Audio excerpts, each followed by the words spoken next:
So our daydreams take us into these realities. You can bilocate through daydreaming. I do it. It's happened more than once. Wow. Because we're in bubble realities, and it's amazing. Reality is not this objective thing. It's much more a creation of consciousness. And then amidst all of that, the term Mandela Effect became popularized after Nelson Mandela being alive again. When talk about how some people noticed I had died, just like Nelson Mandela, and then I was alive again. Because in one reality, obviously I did die, and I know what happened. Yes, I felt like I lived through an entire lifetime in circa 2500. That's about 500 years from now. I'd gone to observe what it would be like if people who love transhumanism, they'd love to be microchipped, or they think they would. They think that this would be beautiful. And maybe it would, but the future that I saw, I would not wish for anyone. And it was horrific. This woman's deeply concerned about the lack of free will that people have lost. They don't even know they've lost it. Now scientists are saying time may have many dimensions as well. Sure, of course. And some scientists are showing us that our brains have been tracked to regularly operate between 7 to 11 dimensions. And so, of course, your son is very evolved, moving past those that we typically work with, 7 to 11, moving to 12. Kundalini consciousness, that is so intelligent. I've experienced it many times. If you focus on why is there anything at all, who am I, what am I doing, how am I much bigger than what I think, then the doorway to a whole new paradigm of understanding starts to open. And then we can start.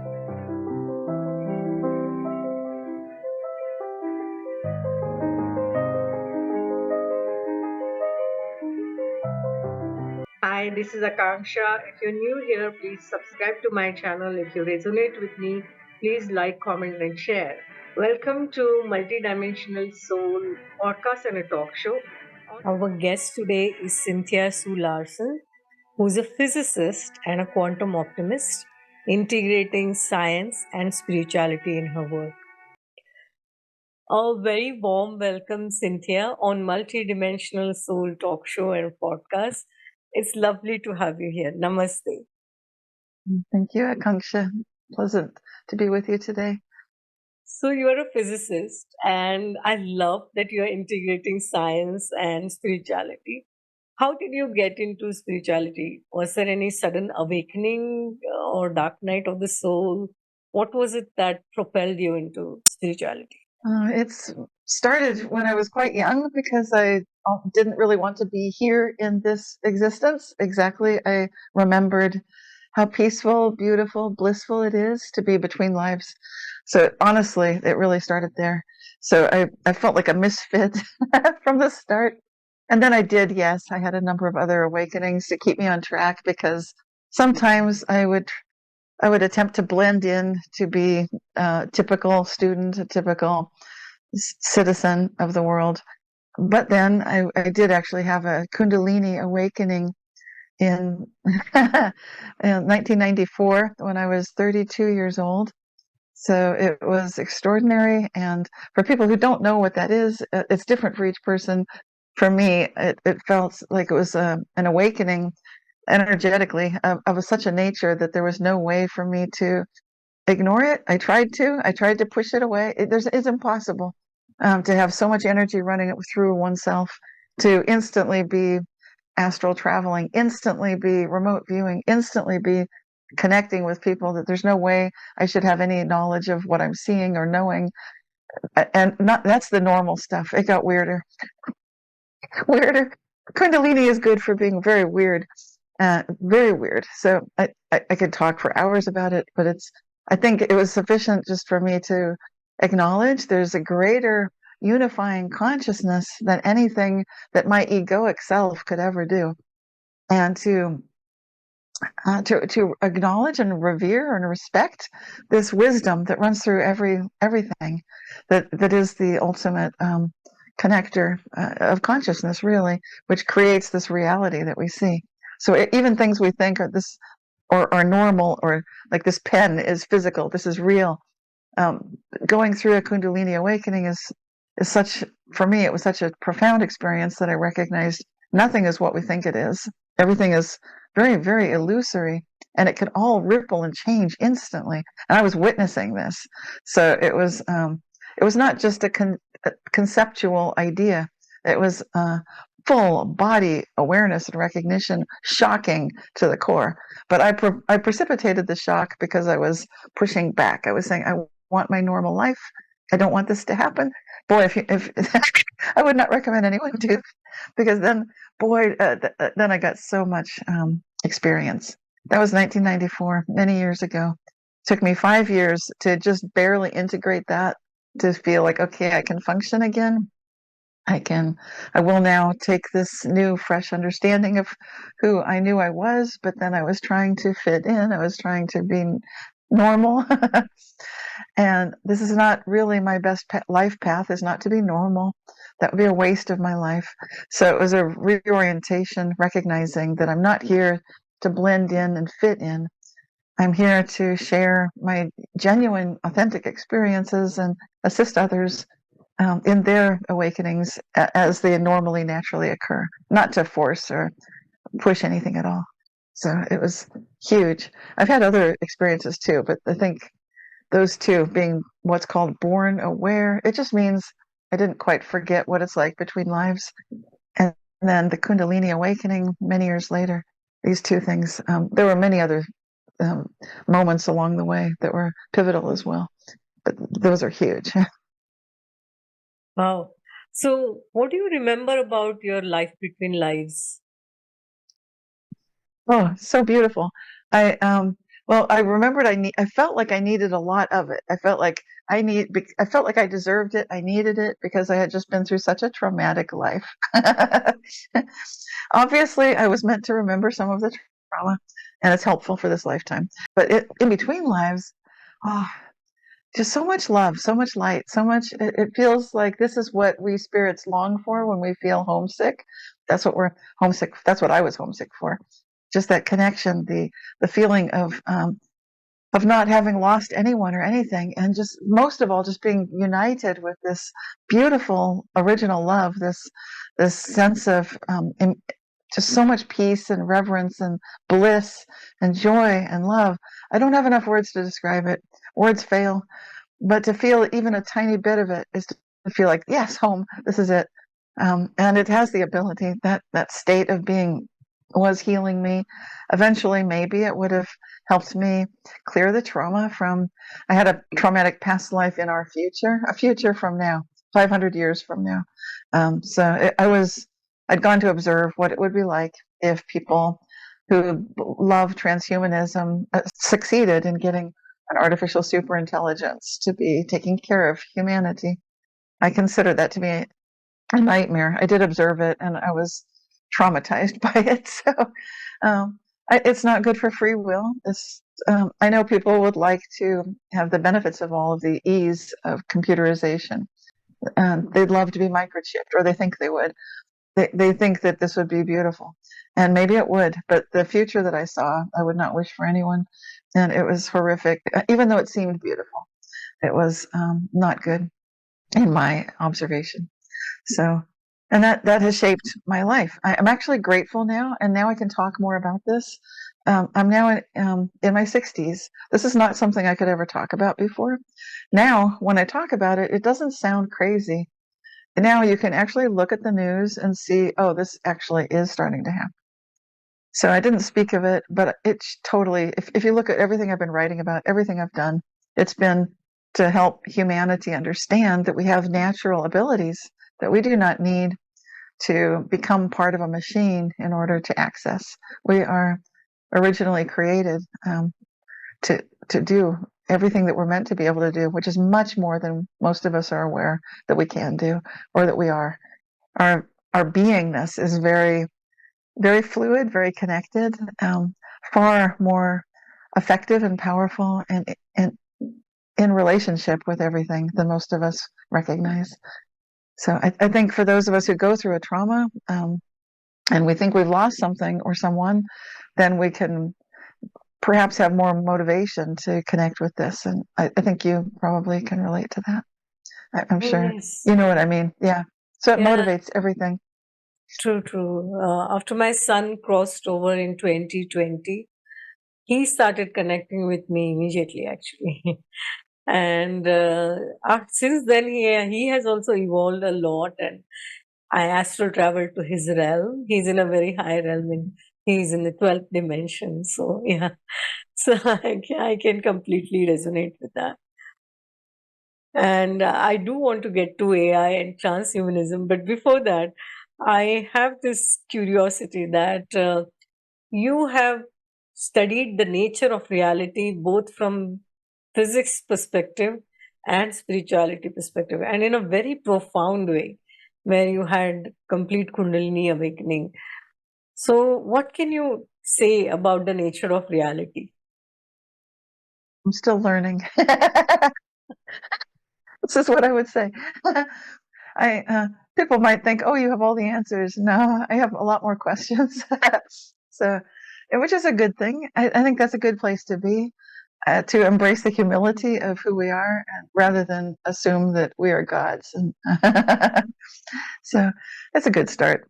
Yeah, but all joking aside, that's not a joke. That was quite real. That was my genuine answer. But having said that, just to look at the little pieces and clues that I have, I feel like I'm putting a puzzle together and I just have very few pieces. I'm not even assuming that I have the main ones. The things that are clear to me would be that we are much more beingness. We are verbs, not nouns.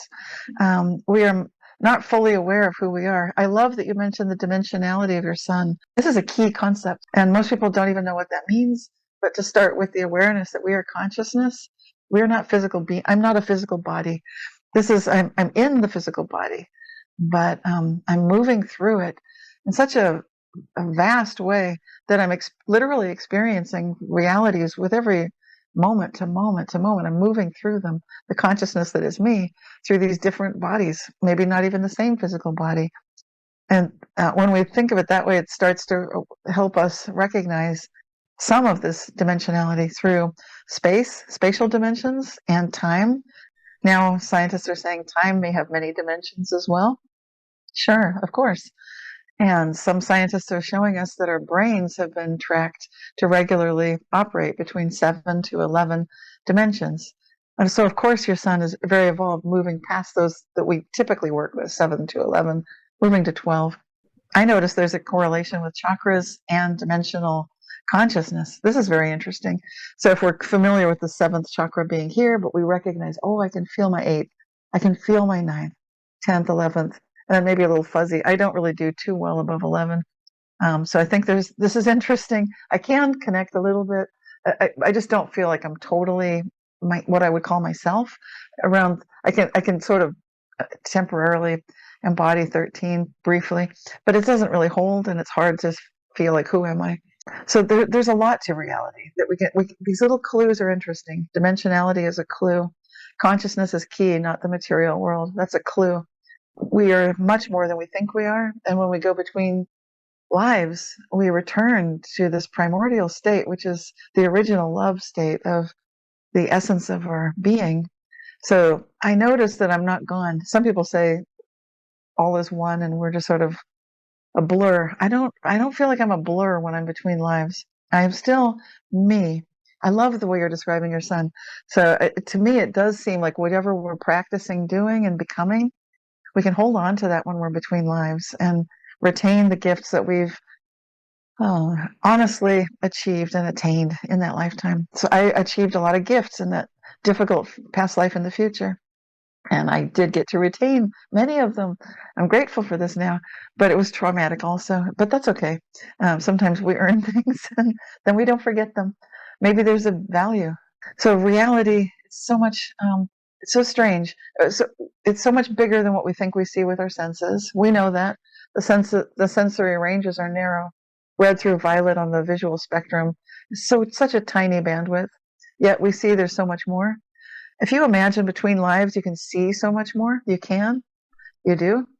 And if you recognize that this is just one little sliver, the visual spectrum, it's the same thing for every one of our five senses, plus our sense of time, our feeling of love. It's all expanded when we're between lives.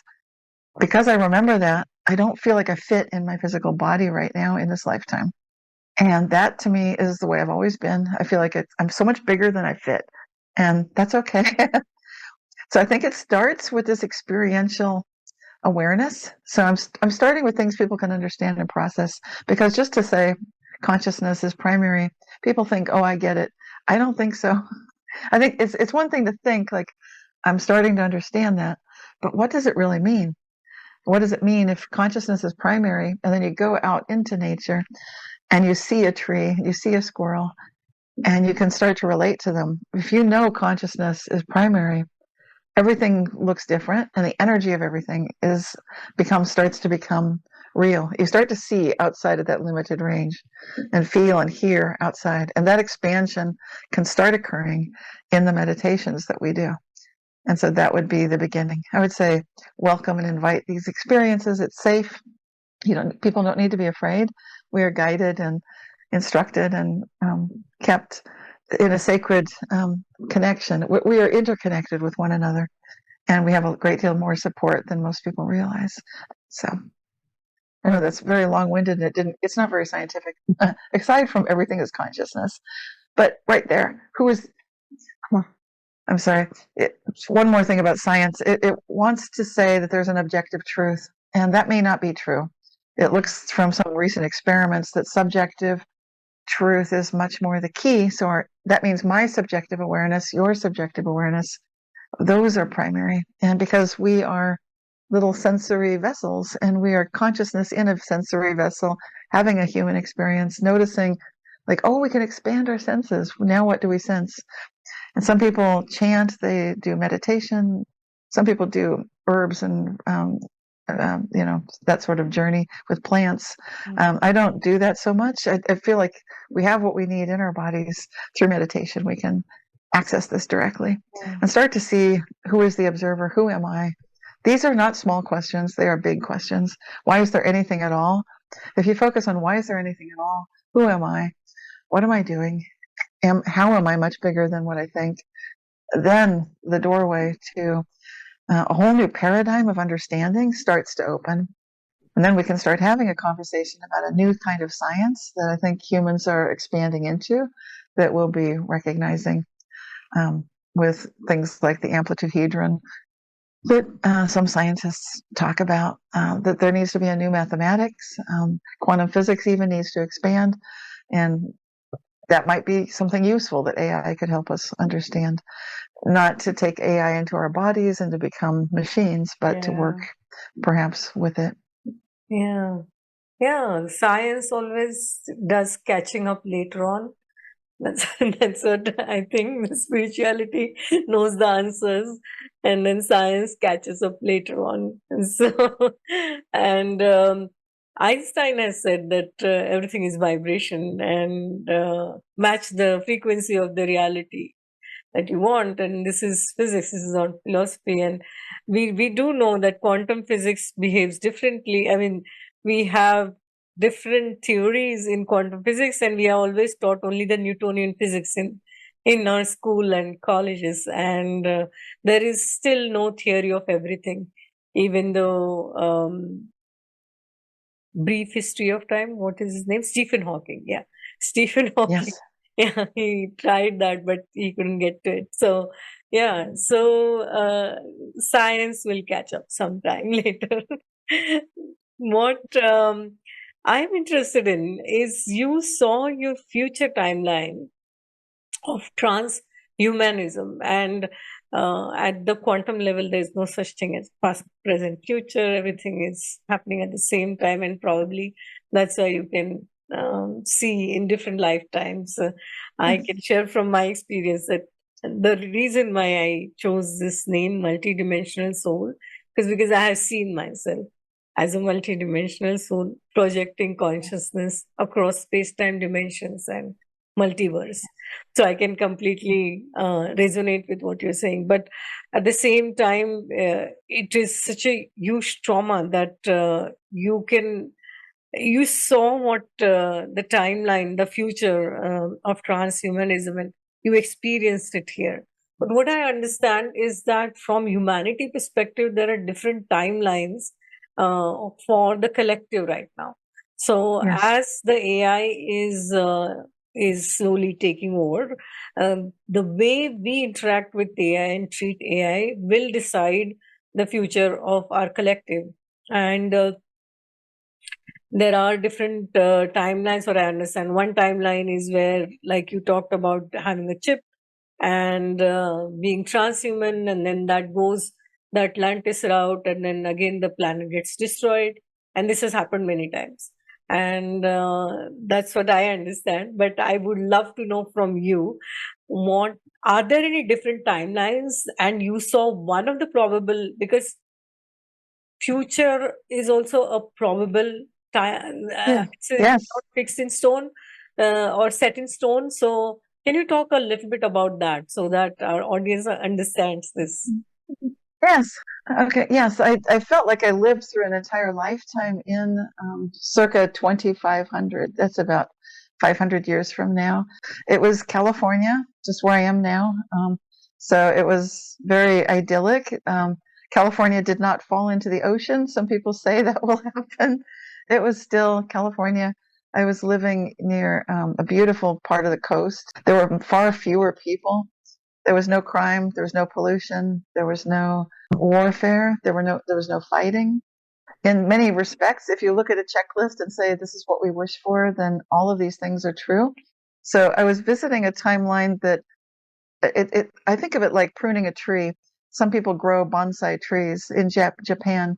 They prune the branches of the tree and then they keep it small and they prune the roots of the tree. And it fits in a little tiny pot, and the giant tree, it's a miniature version of itself. So when I look at pruning timelines, I'm looking at the most probable timelines going forward into the future, like branches on a tree. And so I went to visit a very popular, popular possible reality. Lots of people were throwing their consciousness forward and saying, I would like this. It's like you go to a restaurant and you look at the menu and you want to order what she had because that looks like the perfect salad. And then I want that main course and I want that dessert and this drink. So you look and you see, and it looks good. So people were looking forward. They were seeing a possible future and voting for it with their souls, with their heart, their being. And to me, that's what kind of, it's like if you're an actor or a performer on a stage, you can feel the energy coming at you, toward you. You can work with that energy. It's so much more energy than you had for yourself, and you can do something. The same thing is true with these possible futures. There's this tremendous forward direction where people throw their energy forward. Like they would like to have all of the war cleaned up. They would like AI to solve this for us, to fix the weather, to fix the crime, to fix it. So can it do that? Yes, it can help with all these things. So I'm mentioning the positive first. So I went as an observer with I didn't have any bias. I didn't know what I would find there. I just wanted to see, okay, what does this look like? How is this working? And now it starts sounding like a science fiction movie, but maybe it's more normal now. So then I became conscious and sentient in that awareness as one of the many transhuman kind of robot beings because that's what everybody was in that future. People were no longer independent humans as we think of ourselves today with the ability to go crazy. That was not possible. That's a good thing, I guess. So if a being became slightly crazy because of the links to the central artificial superintelligence, that being would be cleansed. There'd be a short-term memory wipe through an electromagnetic pulse kind of a thing, and then there'd be reconditioning to reorient the being to re-express. Like there'd be a review of what it had seen by the artificial superintelligence. And so it's kind of like having instant access to mental health in a way, if you want to see the good side of it. I'm able to talk about this now. This was very traumatic to me when I was quite young. The whole thing was horrific. Because I felt like this is not good. I'll get to that in a minute. I'm still going through it. Like now I can see okay, I can see why people would vote for this with their soul, with their being. They think it sounds easy and wonderful. People could be smart. They could do anything. They could create music even if they'd never studied music. It's like you can instantly be really good at all sorts of things. So this is more of the good stuff, I guess. Okay, but now how did I feel about it? Well, I wasn't, like I said, an observer. So I was constantly looking like, okay, I was told there was a real human here. Where's the real human? Well, that's good. I got to meet the real human. I know there was one at least. She was a woman. Life expectancy for her easily could be 150 to 190 years. No problem. She was declining the enhancements. She was saying, nope, I do not wish to be enhanced. Do not wish to have all these little improvements. I don't want that. No, thank you. So somehow she'd avoided all that. It was amazing. And she was my hero. I liked her. She was quirky and different and fascinating. She really believed in the idea that there is the originating energy of consciousness and source, what we might call God, whatever. It doesn't matter what we call it. But the truth is, there's this Tao, this conscious sentient life force, this energy that's all pervasive. It creates everything. Okay. Anyway, she understood that. She understood that that there was a problem in this reality. She was deeply concerned for her fellow humans, and I could feel and empathize with how she was feeling. This is where I started going off course from what the artificial superintelligence wanted me to be doing, because and this is where I became renegade in that reality. Like, okay, I'm not supposed to be observing this. I'm not supposed to be investigating this, but this is curious. This woman's deeply concerned about the lack of free will that people have lost. They don't even know they've lost it. They get their memory wiped so frequently that they can't have coherence with their own creative spark. They don't really remember what their purpose is spiritually. And this was concerning to me. And the more I looked at the way she was seeing the world, the more I realized this is unacceptable. What's happening here is a travesty, because there's no more free will. What humans are created for, to be true guardians, true co-creators with consciousness, it's going to make me cry. But it was such a tragedy to see that gone. I felt deeply affected by it. And this woman's her approach to it was, well, this is not a problem because it's possible to do what the artificial superintelligence is doing. Basically, that was capable of creating what we would now call Mandela effects. That artificial superintelligence could create reality based on kind of throwing consciousness and expectation in a certain way, observing in a certain way. Any intelligence can do this. But it's just a cheap trick. It's a parlor trick. Even if it can change worlds, I'm not impressed. And even if it did seem to have control mostly over that reality, I made it back to this timeline. And I'm sure a lot of others did too. This woman basically felt like there could be an impetus for those of us who are concerned about this to jump back in time, sort of in a fractal, untrackable way that even the quantum, because it was a quantum supercomputer, artificial superintelligence, could not track.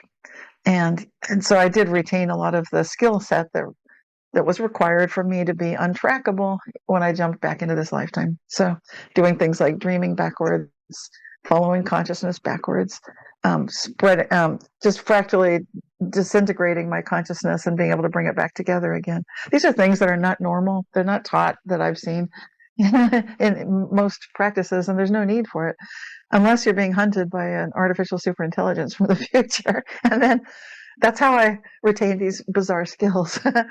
And now it doesn't sound so bizarre. Now it sounds like, okay, this is remarkably prescient. It seems like it's something current and useful. But anyway, back to that past life in the future.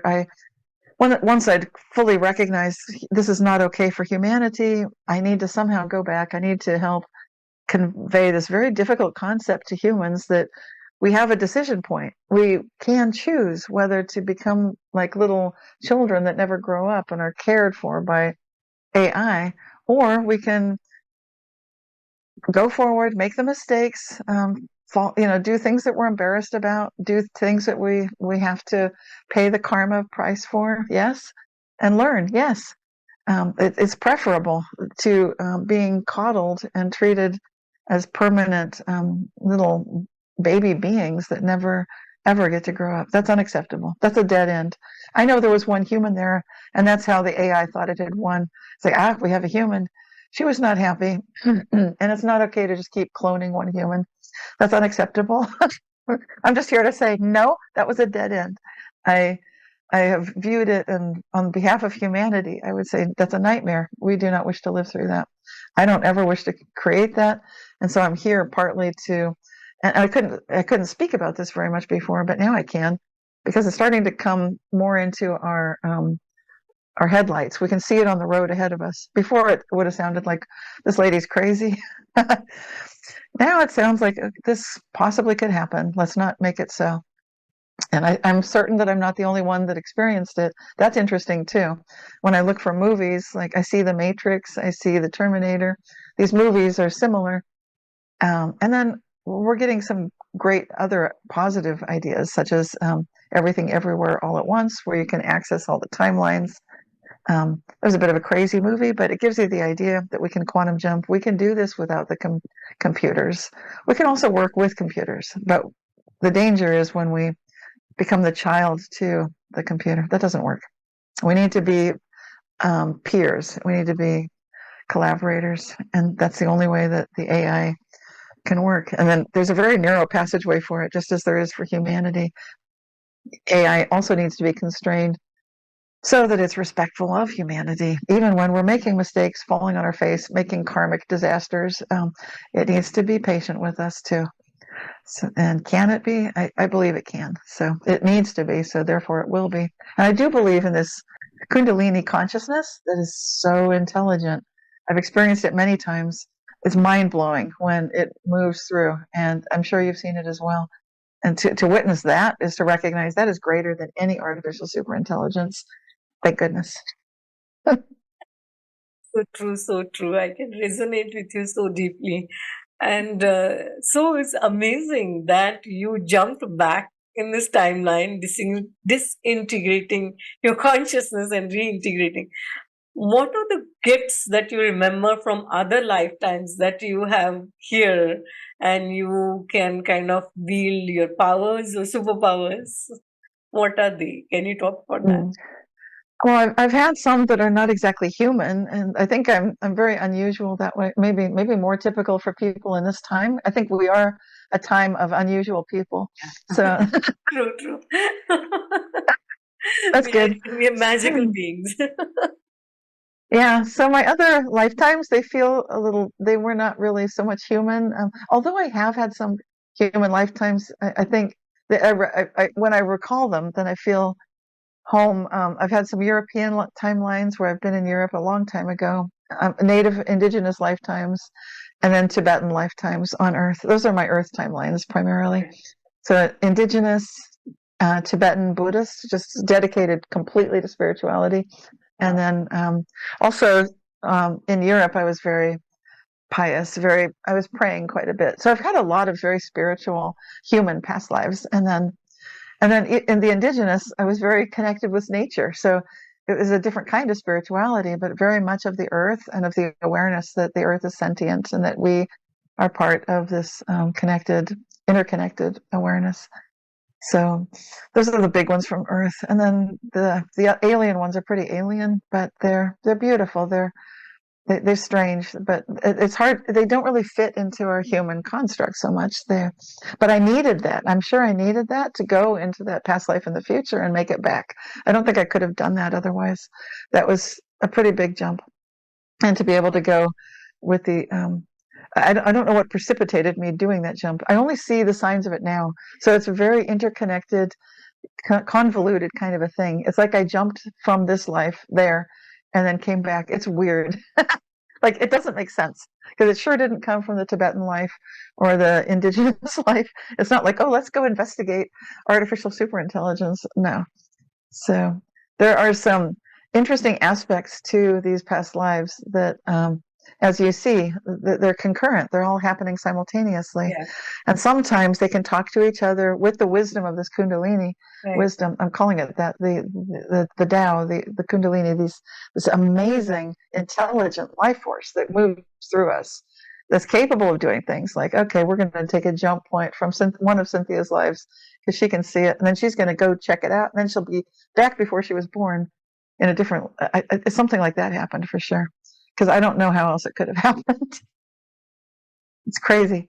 So there's something going on with past lives that's even different than most of us have recognized. And I've not really heard much about alien life, past lives, but I'm sure people alive right now are going to resonate deeply with that, because we need that kind of creativity and confidence, and just real tenacity to no matter what the odds look like, to feel confident we're going to go through this successfully anyway. I'm not saying that that's different than a human viewpoint, but it takes a little bit of extra strength to say, oh yeah, my race of these whatever beings I was, we've been through this before, we're going to do it here too. It's just that knowing, like, we've got this. And it's important for those of us who have that kind of confidence to come into resonance with it and recognize this is what we're here for. We've done this before. We're here for a reason. And part of that reason is that we do have this crazy confidence. It's going to go great. Never mind what it looks like. It's going to be awesome. And I mean everything, no matter how crazy it looks. It's like, yeah, that's fine. And strange things are happening in this reality right now, and not just the technology, but even things like the third interstellar so-called comet that people are saying it's not a comet, this atlas, it's acting differently. And now there's a fourth one that just showed up. So these things are happening in our reality, and it's not even the computers and the technology. It's just, this is weird stuff. And there's so much more than we've been told. Our science has been concealed from us. We've been held back over the last 100 years on purpose by our governments. So I'm just saying facts, and I could point to the evidence for all this. The main takeaway is that those of us who have that deep feeling of connection to nature, connection to source, connection to this inner peace, even if you don't resonate with anything else I'm saying, if you just have that, that's everything. That right there, that's everything.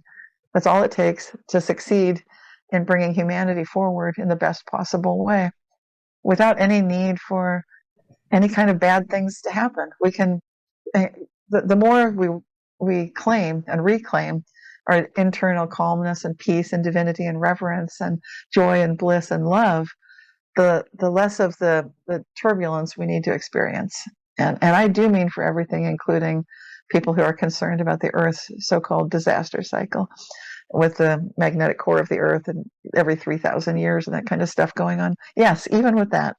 Yes, I'm aware of that. Even with that, yes. That's how powerful this Kundalini Tao love source energy is. And that's how ready humanity is to claim these higher levels of dimensional consciousness that you are helping to explore and invite through this program that you're doing. So thank you so much for what you're doing, Akanksshaa. I really, really respect this. Thank you. Thank you so much. You are also doing such amazing work, and I'm so impressed the way you integrate everything. And what you told literally sounds like fiction, but I know that it is possible that you actually visited future and then came back, and now you're here to bring that awareness that we can do this as a collective. And so grateful for the work that you are doing here. I wanted to know about the Mandela effect that you talked about, and you talk about it quite a bit. So I know I have heard about things like the ads being different, and some shifts that the collective, and basically Nelson Mandela himself being in the prison, whether he died. One collective says that he died in the prison, and another says that he was the president and all that. So can you explain it in detail what Mandela effect is and how does this happen exactly? Yes. Well, my introduction to the Mandela effect really started in the 1980s, before it was even a term. That was decades before it became popular. But I was looking for it too. I was noticing that groups of people could see things that had happened in one reality, but now supposedly it's never happened. I saw the actor Larry Hagman. He was on television with I Dream of Jeannie in a TV show. Also Dallas, another TV show. He played the role of J.R. Ewing. I don't know if he was very popular internationally, but here in America, he was very popular. And I saw he died, and then in the 1980s, and then he was alive again. So this is one of many types of celebrities that people have noticed. We think we've confused ourselves. We think maybe I'm wrong. Maybe it was just me. Thanks to the internet, this idea, like maybe someone died, they're alive again, it took on a whole new role. There was a radio broadcaster named Art Bell. He had a show that was Coast to Coast, and then later Midnight in the Desert. And I want to give him credit because he was the first to really notice to a large, maybe millions of people, that Nelson Mandela had died in the 1980s and now he's alive again. And Art was saying on radio, does anyone else notice that? So that was kind of happening this is in the years in the 2000s now. And then amidst all of that, the term Mandela Effect became popularized after Nelson Mandela being alive again, when Fiona Broome was attending a Dragon Con conference with some friends. I wasn't there, but apparently they were talking about this kind of things that Art Bell had been saying on the radio. Like, hey, do you guys remember that Nelson Mandela died when he was incarcerated? He was in jail on Robbins Island, and he was kind of a political prisoner, and then he died, and it was terrible. Do you remember the details? And they said they did, and they would remember all sorts of details. But obviously, Nelson Mandela is alive. So this is where the term Mandela Effect came from in the early 2000s. At that point, I'd been tracking this phenomenon from the 1990s on my website, realityshifters.com, for decades, not calling it Mandela Effect. I did talk to Art Bell about it. He said, Cynthia, would you call this the Mandela Effect? I said, I would call it alive again. It's a subset of the reality shift. But for whatever good or bad reasons, Mandela Effect caught on. So now that's the term that people use when they notice that they have an awareness and a recollection, a very clear memory that to them is correct. It's an alternate collective memory. And so that collective alternate memory, instead of saying, oh, that people are confused, they're just remembering things wrong, the Mandela Effect is saying, let's take a look at this. People do have a collective alternate memory that Nelson Mandela died, for example, in 1987 or whatever, but now he was alive again, and then he died again. So there we go. And this phenomenon impacts pretty much every single area of our lives, everything from geography, where people say North and South America have moved, that South America used to be, much more lined up underneath North America, and now it's been sliding off to the east. They say our bodies are different, that our kidneys used to be low enough in our body that if we got punched or hit in our lower back, that we would be possibly at risk of dying because the kidney had been injured. Now the kidneys have moved up under the rib cage, and supposedly they've always been there. But I remember something called a kidney punch. And then there are all the product names that have changed and the movie dialogue that has changed. And you can't go to a grocery store or I can't, without seeing dozens of examples of all these products that are different. Coca-Cola with the little hyphen different, just everything. The spelling of different foods is different. And you might say, who cares? What does this matter? Logos are different. Like the Fruit of the Loom logo in America, it used to have a cornucopia, a fancy little curly basket holding the fruit. Now it never did. But people clearly remember that. They remember that's how they learned to say cornucopia. How could they have learned the word if it didn't have that basket? So all of these examples and many, many more are helping people to recognize that reality might not be as steady and permanent and objective as we think it is. Because amidst all of these changing histories, people are noticing, some people notice some of the changes, but they don't notice others. And then they're like, okay, I believe in the Mandela Effect, but why didn't I experience all of the Mandela effects? That's part of the phenomenon. You're not going to experience all of them. You'll experience some of them. Each of us with our own subjective reality. And that's one of the key concepts, is that consciousness is fundamental and subjective reality is the rule, it flies in the face of everything that I was taught when I studied physics at UC Berkeley. We were taught that there is one objective reality. Now I'm experiencing that's not true. And there have been recent scientific experiments backing this up as well. And the work of brilliant physicists such as Eric Cavalcanti from Australia, who's tracking what he calls Wigner bubbles. So it's like a bubble of reality where, to me, and that's why it's right on the cover of my book, Mandela Effect and its Society. I'll just hold it for a second. These are Wigner bubbles. It's an artist concept. You don't really hold them in your hand. But that's why it's on the cover of the book, because we're in bubble realities. And it's amazing. Reality is not this objective thing. It's much more a creation of consciousness. So it's fascinating to explore it. And the Mandela Effect gives us a perfect opportunity, if we wish to investigate, to see what we're noticing, and to play with it and have fun, and to start recognizing if these things can change, then how good can it get when we wish for the best for ourselves and each other? Yeah, true, true. When you talk about subjective reality, and from science perspective, is it the same as the double slit experiment and the observer effect? Because depending on the observer, the light changes, right? Whether it's a particle or a wave. So, but in spirituality, I think it's subtler than that. Each observer will again have different interpretations and different perceptions.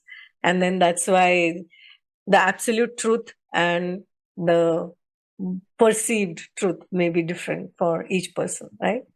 Yeah, the double slit experiment is very powerful. It's a great opportunity for physicists to test things such as this idea of subjective reality. The subjective reality is not necessarily first glimpsed in just observing the double slit experiment itself. That experiment gives us an idea of the importance of the observation and the position of the observer. And for people that don't, I'll just run through the experiment quickly. So it's considered the most elegant experiment in all of science because it's so simple.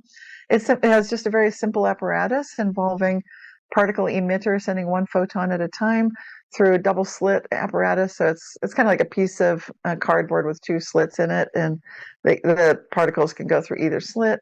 And then there's a screen at the other end. So there's a particle emitter, the double slit device, little apparatus, and then the screen. And so when each particle one at a time is being sent, what's interesting about photons, which are quantum particles, is they can either travel like a particle, like a little paintball where they go splat when they hit the screen, or they can travel like a wave. So just like ripples on a pond, which have constructive and destructive interference. So if you throw two pebbles in a pond, you get ripples. Some ripples are higher, some are lower, and the patterns show the interaction that's going on. So if one photon at a time is going through the device, and you have a particle detector in one or both, usually just one of the two slits, so you know for sure which slit the particle went through, then it is traveling, like a particle. You'll know it went through that slit, and it leaves a little splat when it hits the screen at the other side. If you don't have the particle detector in the slit, then something weird happens just with this experiment. And each photon going one at a time acts like it's interfering with other photons. There's only one going through at a time, but each photon is behaving as if it's been impacted by all these other imaginary particles, and it starts creating a diffraction pattern on the screen with two big areas where the slits are, like big areas of where the photons are hitting like waves. But there's like bands happening on the screen from the interference pattern of the waves. And so this is the basic situation. Now, where it gets into the subjective reality involves something called Eugene Wigner's paradox, or Wigner's friend paradox. So this first experiment is, like I said, the most elegant physics experiment, the most elegant science experiment. When you take an enhanced version of this and you use entangled photons, and you put in different particle detectors, and this is something that was done in a paper that was presented in 2019 from collaboration between physicists in Edinburgh, Scotland, and University of Vienna, Austria. what they noticed was that you can have two observational devices at the same place and same time. And this is getting to the heart. I didn't explain Wigner's friend. Wigner's friend basically is saying that if you have an observer of the observer, would they observe something different? Wigner said yes, they would. And now there's a test that's capable of proving that, which did happen in 2019 with the work of Eric Cavalcanti and some of the others writing about what happened with this Wigner friend experiment. And yes, you can have entangled photons, two different devices at the same place and same time, and you can get reports that show these trusted devices saying two completely different things happened. It's like having two expert witnesses at the scene of an accident, and they have completely different descriptions of what happened. Who does the judge and jury trust? What is the truth? Both are true. And we're in the realm, now that's the realm of quantum logic, or what you might call spiritual logic. But it's very different than Newtonian physics, very different than this assumption that we can have one objective reality, that the science of physical things is predominant. And instead, we're seeing, no, consciousness is predominant, consciousness rules. And we're seeing that subjective observation is what you would know to be spiritual truth, yes, but it's now also scientific truth. It's not yet mainstream. This only came out in 2019. Eric Cavalcanti, he won a prize with his team for the best physics paper in the last 6 years because of the Wigner bubble work that he's doing. He's calling it Wigner bubbles. He's talking about this. Thank goodness someone is. Because otherwise, it's just those of us experiencing the Mandela effect saying, are we going crazy? Are we forgetting things? How could we all be forgetting the same thing together? And how come we're remembering something so different? Where did that come from?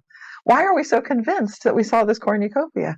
Why are we so certain that movie dialogue, like Luke, I am your father, and now it's just no, I am your father in Star Wars. Why are we so certain that we heard that booming voice in the theater? How could we all be so confused by all these things? The physics, that's what I love about physics. I love to look for it. Like, okay, come on, physics. You got to be catching up about now. And it is. My job is keep looking for it, keep finding it, keep sharing it.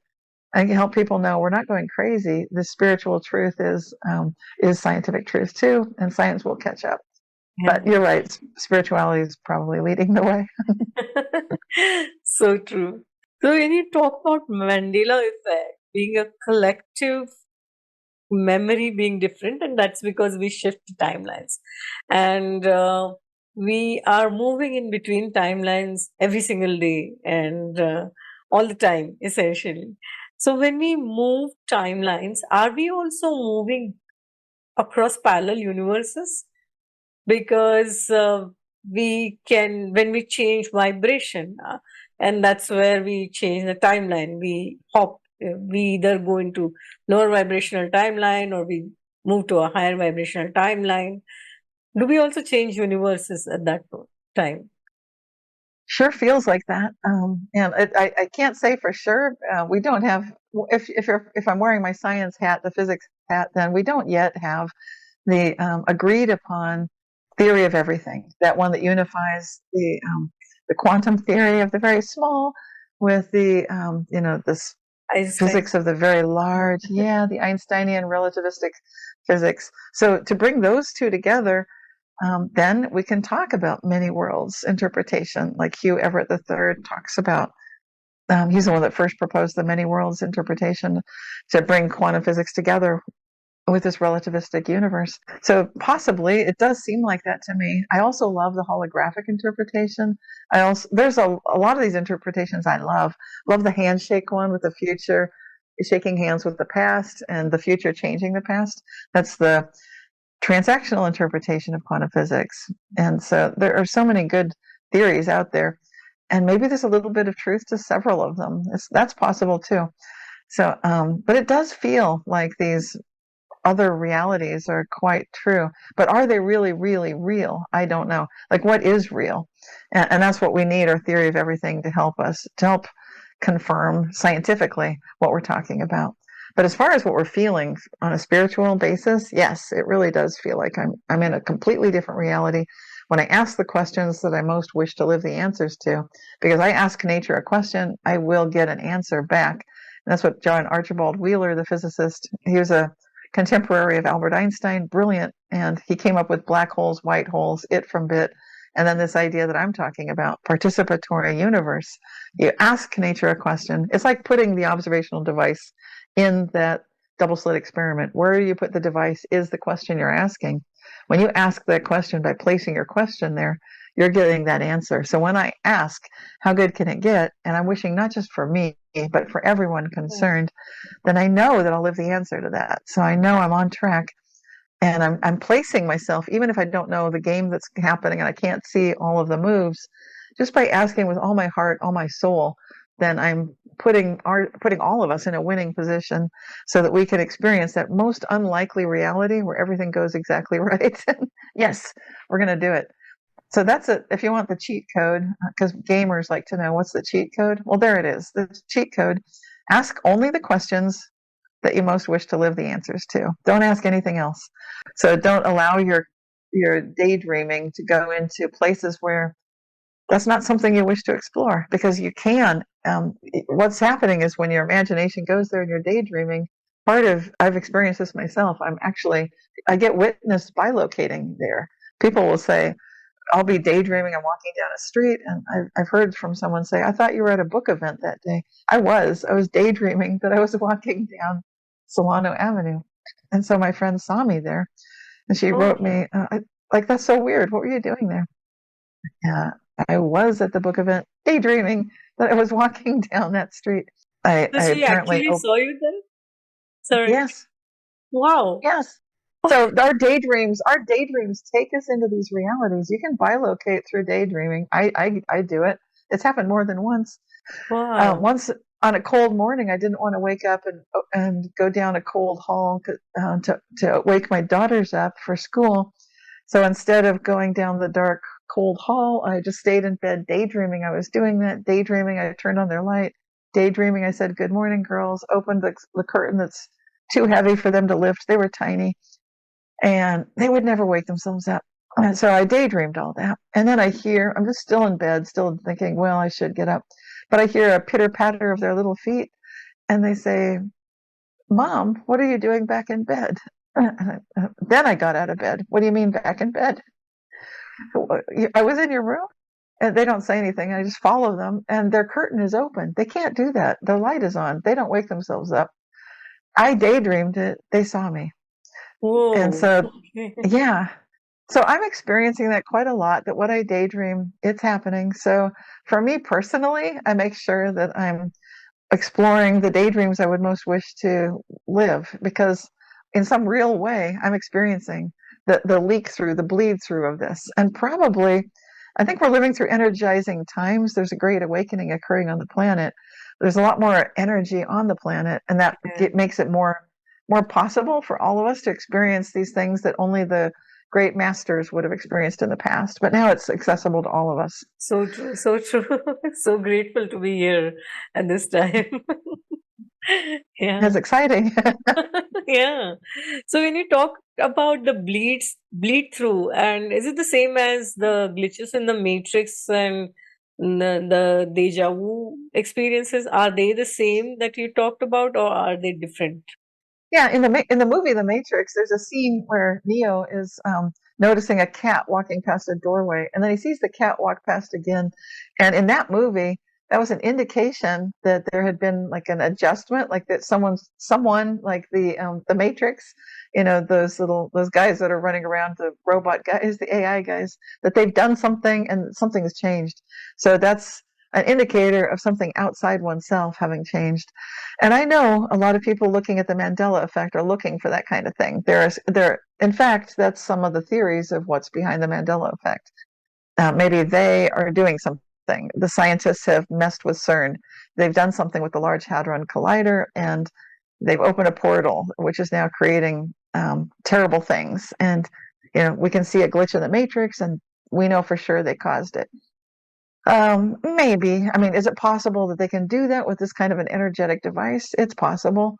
But again, the whole reason I'm here, everything, every fiber of my being is completely committed to assisting humanity and standing up to and overcoming, no matter, I don't care how big the threat may be of any kind of device, artificial intelligence, robot, mechanical, nightmare of any sort, creating some glitch in the matrix. I mean, I wouldn't have the life I have right now if it wasn't for the fact that we can do this. So I know that we're here to do this. We can, we will, we must. So did they create a glitch in the matrix? Are they creating some of these Mandela effects? Maybe. But we can take the steering wheel and steer this car of consciousness of planet Earth in a good direction. We don't need to have these little glitches in the matrix being created by some mechanistic thing outside of ourselves. Can it happen? It can happen. But that doesn't matter. It's like, it doesn't matter at all. We are here to reclaim our divine right to be co-creators and to step into an expanded sense of who we really are, to see with expanded eyes beyond that visual spectrum, to hear beyond the auditory spectrum, the sense beyond, it's those dimensions we're talking about. Yes, we have 7 in our body. We're ready to move into 8, 9, 10, and 11. We're using them all the time. Let's embody them now. And I know we're ready for it. So, and I think we're experiencing it with these things that are covered in my book, The Mandela Effect, where I do talk about daydreaming and ending up in another reality. I also talk about how some people noticed I had died, just like Nelson Mandela, and then I was alive again. This also can happen. So I'm perfectly fine going through this myself. So I can be part of it and show. I think I need to be a way shower to say this is safe. Even if people did notice that I died, it's okay. Because in one reality, obviously I did die, and I know what happened. When a gentleman contacted me, Steve Boucher, Boucher, he's passed on now, but he was alive, and he did contact me with an email and said, "This is going to sound very strange, Cynthia, but I'm glad you're alive because I heard news that you had died." Okay. And I said, okay, that's not weird. That's good. Tell me more. Steve, tell me more. Tell me, how did you find out? What did you hear? When did you find out? What are the details? Tell me everything. Who, what, when, where, why, everything. So he wrote back and he said, well, I heard about this on social media that your husband posted that after a bit of a long illness that you did not make it through. You passed away. And I said, and I was asking when, and because he's writing to me in 2019, back when he was alive, and I told him the time frame that he said was, I think, 2017. That's exactly when I would have died because I had a really bad case of pneumonia. And I told my parents, my daughters, my husband, and that was it. Maybe my sister, but just my immediate family only. I've told them that I'm so sick with pneumonia that this could have killed me. And it was because of a betrayal. Someone I trusted had done something that just broke my heart. And so I was vulnerable. But then in this life that I'm alive in, I realized I'm vulnerable, but I realized I have a responsibility. My life is more than my own, and I can't just let somebody's betrayal kill me. That's not okay, because too many other people need me for all sorts of other reasons. So therefore, my life has more value. I mean, sure, I might have died, and then maybe he could have learned something karmically, but I need to be bigger than that. And I know it sounds kind of weird, but I went through all that in this life, in my body right now in this life. And so I was right next to death, and then I chose, no matter how hard it is to deal with the court, the lawyers, the money, all this weird stuff, and like I didn't want to deal with it. Like, yeah, I'll deal with all that because all these other people are counting on me. It's worth it for that. I'll do it for them, for everybody. And so I just rose up from the ashes, like, okay, I don't care. Even if I was betrayed, I'm here. Let's, and I'm not going to judge or hold bad feelings about anybody. I don't. I know that's a karmic thing, so it's not. I can let go. I have no part in that. I'm not carrying that. But the point is, someone noticed I died, and he's not the only one. Because then I sent the word out in my newsletter, Reality Shifters, which is free every month, and I just asked the world, all my subscribers, thousands of them, has anyone else noticed? And I heard from a lady in Denmark. She said, yes. I saw that Rupert Sheldrake had talked about, he had been interviewed by you and then you had passed away. And I was so surprised that he mentioned you. And I said, wow. and I did interview Rupert Sheldrake, but of course, in this reality, there's no sign or evidence that he ever did that. Other people noticed other things. And so I share that in my book about the Mandela Effect as well. I consider this important scientifically because it shows this is how reality is operating. It's much stranger and more wonderful and magical than most of us realize. I can so resonate with you because when you talked about rising from the ashes, and exactly what I have done. In fact, I have a poem which kind of flowed through me about Phoenix rising through the ashes. So I'll share that with you. But I can so resonate. Yeah.